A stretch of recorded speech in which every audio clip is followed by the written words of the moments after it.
بات یہ ہے کہ یہ ہمارے ملک میں جب اچھا دن تھے تو اس وقت جب وومن لیو کے نام سے ہمارے یہاں لبریشن کے نام سے چلتا تھا تو لیفٹ نے یہ کہا کہ نہیں وومن لیو غلط ہے, وومن امینسپیشن عورتوں کی نجات بات کریں کہ ان کو ان کے حقوق ملنے چاہیے. حقوق ملنا اور ہے, آزادی کیا ہے؟ یہ جتنی موومنٹ چلتی ہیں, ایک تو دیکھو نا سیکنڈ سیکس کی ہے سائمن ڈی بوار کی, وہ ایک پڑھی لکھی خاتون ہے, بہت بڑی فلسفی ہے, سارتر کی اسپاؤس ہے, زندگی اس کے ساتھ گزاری ہے, اتنی ہی بڑی لکھنے والی ہے, وہ ایک فکری تحریکی بانی ہے, سیکنڈ سیکس کی کتاب بھی ہے, بائبل ہے اس چیز کی. دوسری یہ کہ امریکہ میں اور دوسرے ملکوں میں ہر 4-5 سال کے بعد ایک موومنٹ ایک مختلف طرح سے بنتی ہے, پتہ چلتی ہے سنگل وومن کی ہے یا سنگل پیرنٹ کی. کچھ سمجھ نہیں آتا کہ ان میں بہت سو کی شادیاں ہو جاتی ہیں, موومنٹ سے دستبردار ہو جاتی ہیں.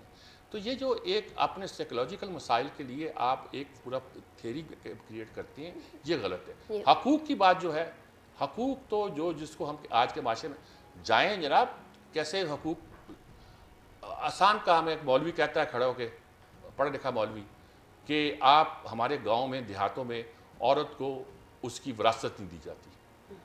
یہ بہت بڑا جرم ہے, بہت بڑا پوائنٹ ہے, بہت بڑا جرم ہے. اور اس کے نام سے انڈیا میں ابارشن کرا دی جاتی ہے. انہوں نے کیا کہتے ہیں وہ الٹرا ساؤنڈ پہ پابندی لگا دی ہے, الٹرا ساؤنڈ والوں کو بتانے کہ لڑکا ہوگا لڑکی ہوگا پابندی لگا دی ہے. وہ ابارٹ کرا دیتے ہیں لڑکی ہوتی ہے تو. جہالت کا زمانہ ہے. یہ چیزیں بڑی غلط ہیں. ایگزیکٹلی. لیکن یہ ہے کہ ایک آپ اپنی لڑکی کو میچورٹی دلائیں, اس کو سمجھائیں, اس کی تربیت کریں, اور وہ معاشرے میں کھلے عام جیسے وہ کام کرنا ہے. بدلا ہوا معاشرہ ہے, اس بدلے ہوئے معاشرے میں لڑکیوں کے رول جو ہیں وہ ڈیفرنٹ ہو گئے ہیں. لیکن یہ ہے کہ آزادی کے نام پر آپ بہت کچھ وہ کرنا چاہیں جو آپ سمجھتے ہیں مرد ڈباش ہو گئے ہیں, تو آپ بھی کیا ہونا چاہ رہی ہیں, اس کلچر میں جانا چاہ رہی ہیں جو ہمارے انڈیجنس کلچر کو سوٹ نہ کرتے ہو, ہاں, جو ہماری موریلٹی کے ساتھ نہ جاتے ہو, چلنا چاہیے, وہ بیسکلی اس پہ فخر کرنا چاہیے آپ ایگزیکٹلی. اور جس چیز کو آپ لیتے ہیں سائیکولوجیکلی, اور آپ ویسے اگر اسٹڈی کریں اس کا, آپ کیسے حقوق عورتوں نے لیے. ووٹ کا حق نہیں تھا, ایگزیکٹلی. 1900 کتنے میں ووٹ کا حق ملا ہے. یس. آپ کے ہاں تو کبھی نہیں کہا کہ عورت اور کتے الاؤڈ نہیں ہیں, یہ تو انہوں نے کہا. یا آپ کے ہاں تو یہ نہیں کہا گیا کہ عورت کو روح نہیں ہوتی, آپ کے ہاں تو کبھی نہیں کہا گیا.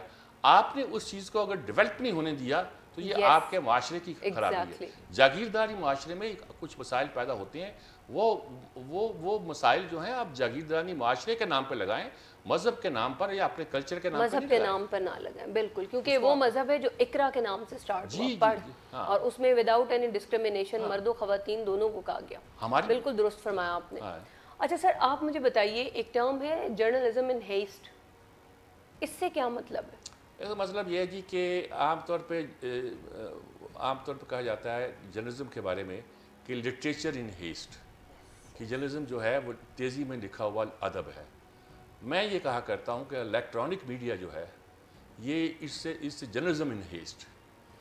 مثال میں ایک ہی دیا کرتا ہوں, زیادہ مثالیں بھی ہو سکتی ہیں لیکن میں ایک ہی دیا کرتا ہوں اس سلسلے میں, کہ ایک بہت بڑا جرنلسٹ تھا, وہ رپورٹ کر رہا تھا ایک مقدمے کی رپورٹ کرتے کرتے اس نے دیکھا کہ جو خاتون جج ہیں وہ اٹھتے ہوئے ذرا لڑکھڑائی. اس نے اسی وقت اس نے دینی تھی نا, journalism in heist, electronic media, اس نے اسی وقت خبر دی کہ اس کی طبیعت خراب ہے.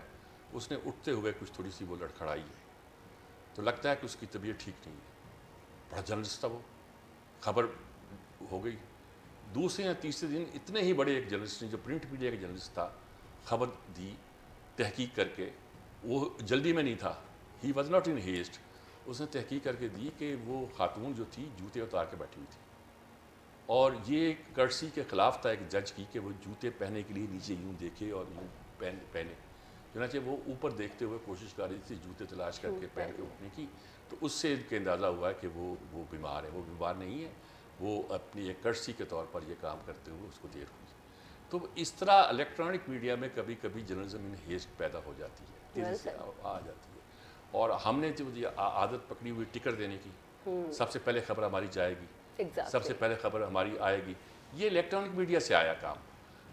دوسروں میں اتنا جلدی نہیں تھا, آپ کے پاس 24 گھنٹے ہوتے تھے, آپ کے پاس نیوز لٹریچر کا انسٹیٹیوشن تھا, خود ایڈیٹر کا انسٹیٹیوشن موجود تھا جو آپ کی خبر کو پرکھتے تھے. نیوز ایڈیٹر خاص طور پر پرکھتا تھا, آپ کی شفٹ انچارج پرکھتا تھا اور بتاتا تھا کہ آپ کی خبر میں یہ خرابی ہے, یہ ہے. ایسا بھی ہوا کہ ایک صاحب کو میں نے کوئی 6 بار ایک خبر دی کہ اس کو یہ کر کے لاؤ, اس کو یہ کر کے لاؤ, اس کو یہ کر کے لاؤ, اس کو یہ کر کے لاؤ, تو چلا گیا. دوسرے دن جب اس کی خبر چھپی تو اس نے آ کے دوسرے دن آ کے اس نے شکایت کی میٹنگ میں کہ یہ اتنی محنت کرائی, مجھ سے میری خبر نہیں چھپی. تو سب ہنسنے لگے کیونکہ وہ اپنی خبر کو 2 کالم سیکنڈ پیج پہ تلاش کر رہا تھا. وہ خبر اس دن کی ڈیٹ تھی. یعنی محنت اتنی کرائی گئی کہ جرنلزم اگر ہیسٹ میں ہوتی تو وہ اندر کے صفحے کی 2 کالم کی خبر تھی, اور جب محنت کرائی گئی ہیسٹ اس سے نکال دی گئی, اس محنت کے نتیجے کے طور پر وہ اس دن کے اخبار کی مرکزی خبر تھی.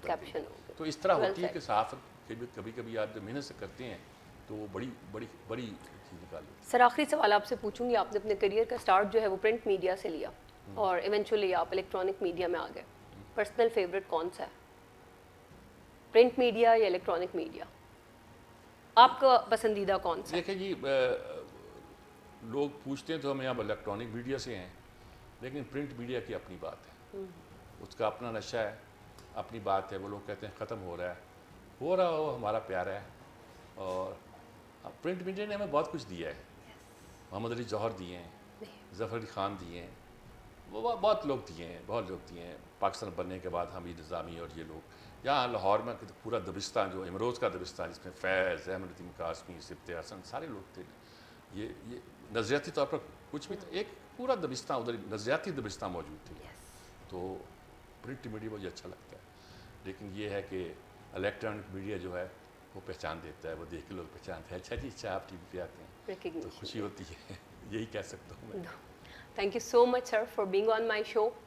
لے ویورز, آج ہمارے ساتھ ایک درویش سیف جرنلسٹ تھے جن کا انٹرویو آپ نے سنا. آئی ہوپ آپ لوگوں نے بہت کچھ سیکھا ہوگا, اور آپ ہمارے ساتھ اسٹے ٹیون. نیکسٹ کسی بہت ہی ایکسائٹیڈ گیسٹ کے ساتھ ہم دوبارہ آئیں گے. Thank you.